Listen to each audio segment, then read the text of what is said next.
Hello. How's it going, Brian? Good. Can you hear me? Yeah, I got you loud and clear. Thank you for the time, man. Appreciate it. Of course. This is the first time that everything's worked flawlessly off rip, so we're great. We're off to a good start, man. Well, I want to We're off to this. dig into the headline tour and the album and look back and look forwards a little bit, but let's dig into this killer album, man. The Death Card. It's funny at Yeah. first blush, you're like, okay, how many different ways is the guy going to kill me on this album? But it's really kind of the exact opposite of that. It's more of an uplifting, positive album about new beginnings, not grim like we're used to with metal. That is very true. And that's like the one thing I really love about the album is that it's more uplifting. It's about closing one door to open up another door, right? Yeah. And so which doesn't usually happen in metal. Um, but no, it still has like a very dark overtone to it, but with a positive outlook, I guess. Yeah, and I love it, man. And just getting into the semantics of the album, and I'm glad I get to talk to you about this. Every song is parenthesized, right? Every Yes. song, but typically when you see that, especially me being a radio DJ, I mean that's what I do for a living. Typically when you see that parenthesis, it's like the hook of the song. You know what I mean? It'll be like one Right. title and then like the parentheses is well, that's what he's real. That's what you're going to walk away from the song remembering. Not in Right. your case, so it's quite the opposite. Your parentheses never does come up in the song usually. It's more about a theme. Yeah, it is always the theme. The parentheses for the entire album, for those who don't know by now, it's all about the tarot cards. So the way it works is that the song needs to relate to the tarot cards lyrically, and then the lyrics need to relate to myself and what I'm writing about. Because if I can't relate to it, what's the point of singing about it? Right. That makes Hmm. perfect sense. But I'm curious, man. Semantically, when I announce a song on the air, should I be saying "Nightmare," the devil, or is the song just "Nightmare"? Well, the song's just Nightmare. That's something that happened that we didn't really foresee happening. That was that a lot of DJs was going to say Nightmare the Devil or Change the Tower. And Right. we're like, oh, you don't have to say the second part. It's more of an implication. It's more for the readers and the people that are looking into it to know. I love getting that clarification from you because I've been doing it, and I'm like, people must just think I'm crazy. Like if they don't know the song, they're like, this dude doesn't say the devil once. What's he talking about? Yeah, it's okay though. As long as they're listening, that's what matters most. That's all that matters.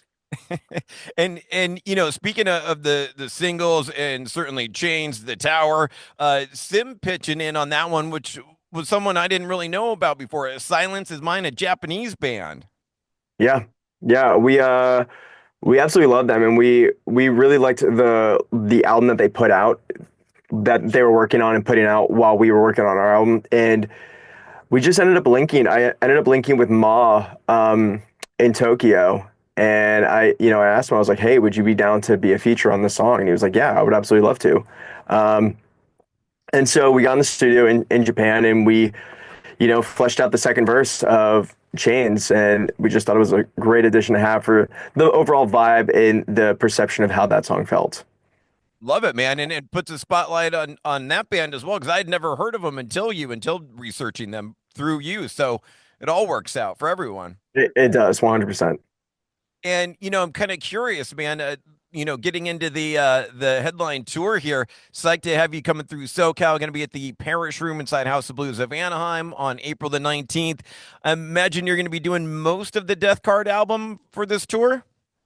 Yeah, we're doing most of the Death Card album. We're doing a little bit of the first album, a little bit of the second album, and then we are doing one cover. Uh-huh. But it depends. It depends what cover we're doing based on what the VIP chooses. Ah, okay. Hmm. They get letting them pick it. So that song's always going to be different in the set. But imagine like four, five, six songs off of the Death Card. But yeah, at least I think it's somewhere around six. Beautiful, beautiful, man. I'm loving the album. I mean, all these jams on there, the ones we've already talked about. No Tomorrow, Nothing's Left. So many good songs. So it'll be great to hear them live. And hell of a lineup you put out there with was it Halo Scene and Archetypes Collide, who I love. Yeah, yeah. No, Archetypes Collide is great. Halcyon's great. Funny enough, I don't know when this is coming out, but we do have a song with Halcyon that's going to be coming out. Oh, sick. So that should be very cool. Yeah. And how did that come together? I mean, is that the new thing now? Like if you're going to go on tour, you do a song together?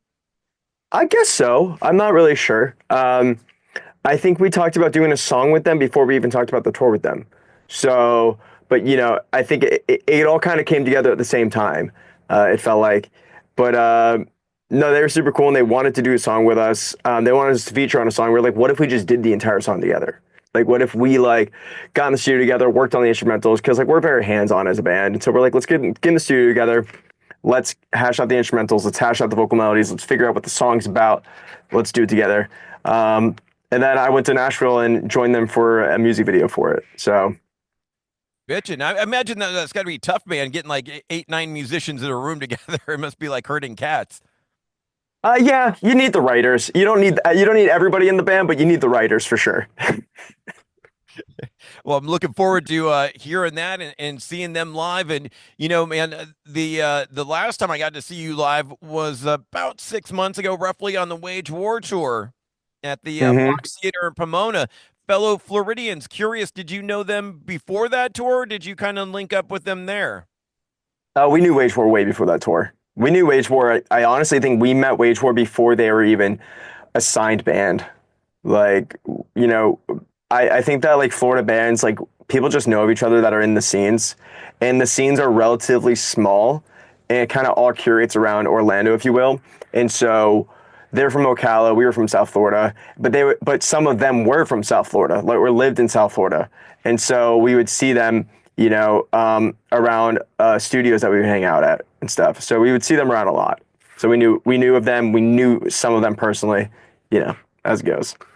And that makes sense. I mean, yeah, Florida, I would imagine it's kind of a smaller scene out there, and but I wasn't sure with them being from Ocala where that was for you guys, and in relationship geographically speaking. But yeah, it's a bit farther, but like everyone travels in Florida to the different scene areas. So, Ocala to Orlando, Orlando to South Florida is not really that far of a jump, and then Orlando to Tampa is not really a far jump either.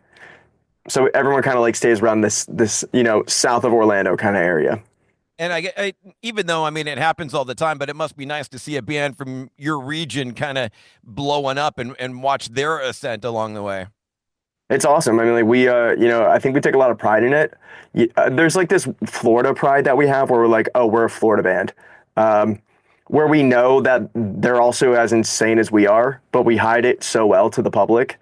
Um, but you can really just say anything to anybody from Florida and nobody cares. Like it's all good because we know that we're just Florida bands.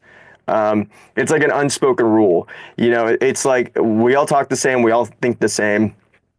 I don't know. There's definitely something special, something cool, and there's definitely something very prideful about having really big acts come out of Florida. And a kind of a new metal rock definition, if you will, for Florida, because it's always been death metal. It's always been the home of death metal. Yep. They're kind of getting a new crop, a new style of bands coming out of Florida for the metal scene. I think every like weird thing that could exist in music starts in Florida. I'm pretty convinced of it because mumble rap 100% started in Florida. That was a West Palm thing, like West Palm, Atlanta. It's like Florida and Georgia. They share like just a lot of common like craziness. But as far as rock and weirdness and just heaviness, I think a lot of things stem from Florida. That should be on like when you drive into Florida, it says death metal to mumble rap. We did it all. Death metal to mumble rap, we all did it first. Appreciate the time. Last couple of things I wanted to hit you with, man. Talking a little bit of a business shop. Really cool that you guys are managed by Blasko. Yes, yeah. And Blasko's the man. I imagine his insight and all years of touring and experience is invaluable. But kind of curious, how did you hook up with him? So our manager, so we were looking for new management at the time, and one of our managers, Michael Kaminsky, was like, "Hey, I want to manage you guys alongside Blasko because him and Blasko were friends." They're like, "Hey, let's go. I want to join forces on a band because I think you and I together would be really great for a band." So I don't know what the real talks were behind the scenes with them, but they were like, "Hey, if we tag team this band, we think we can do an amazing job." And so they came to us and they were like, "Hey, we want to manage you guys, and this is what we can do for you, so on and so forth." So it wasn't really anything that we did. It was kind of like Blasko and Michael Kaminsky wanted to manage us. And so we were like, oh, this is really cool. What can you offer us in a sense, like as far as like insight, like professionalism, so on and so forth.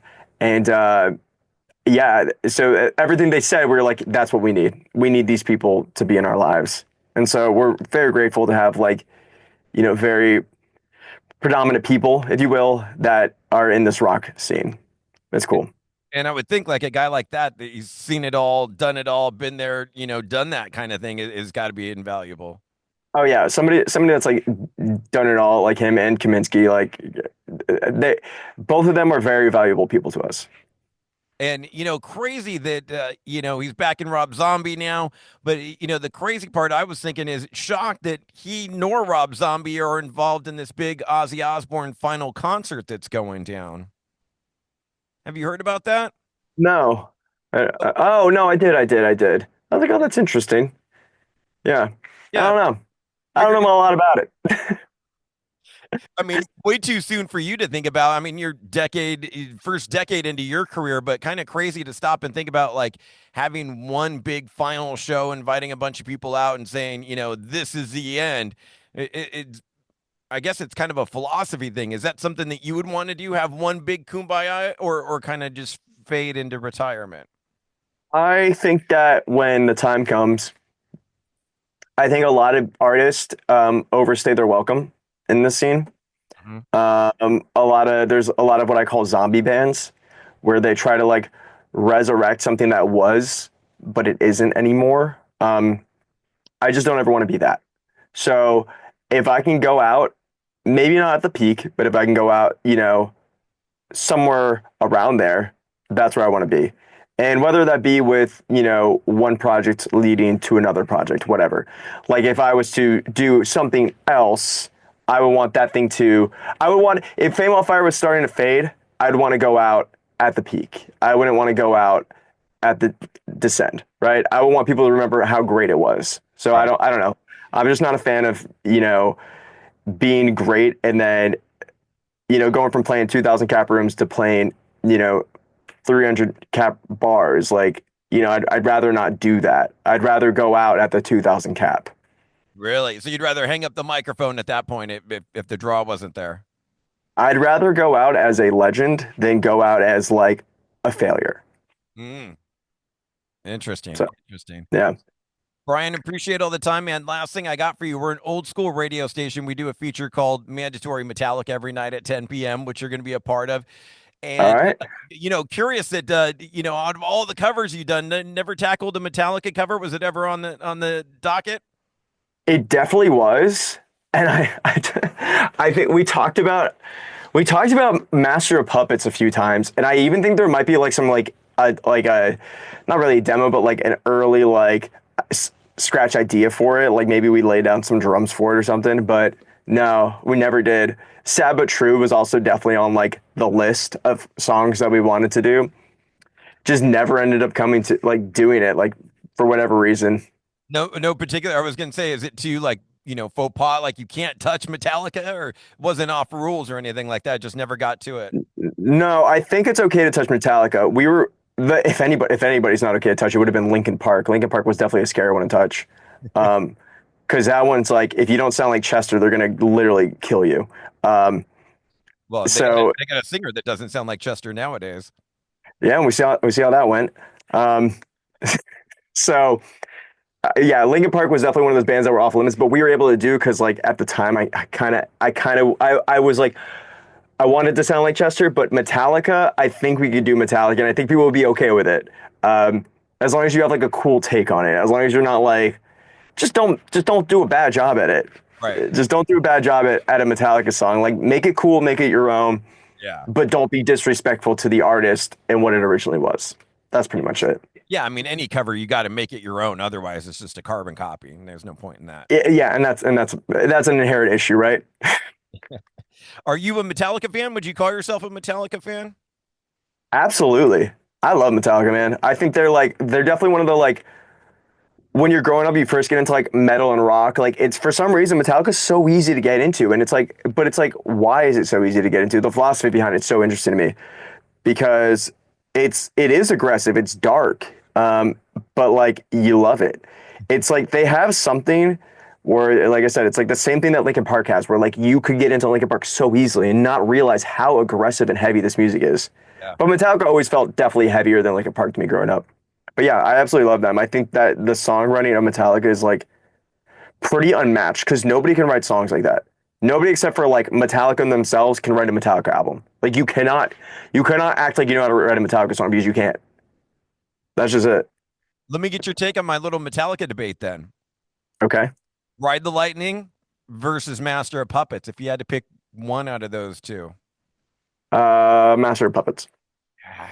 That's my pick. Yeah. My buddy's on Ride the Lightning, but you tell me why. Why Master for you? I think okay, Ride the Lightning's like more Ride the Lightning's for the more like guitar centric musicians. I feel like, but as far as like a commercial success, Master of Puppets is just better. Master of Puppets has like, definitely more classic songs, in my opinion. Um, yeah, I just think that Master of Puppets is more listenable from an all around audience perspective than Ride the Lightning is.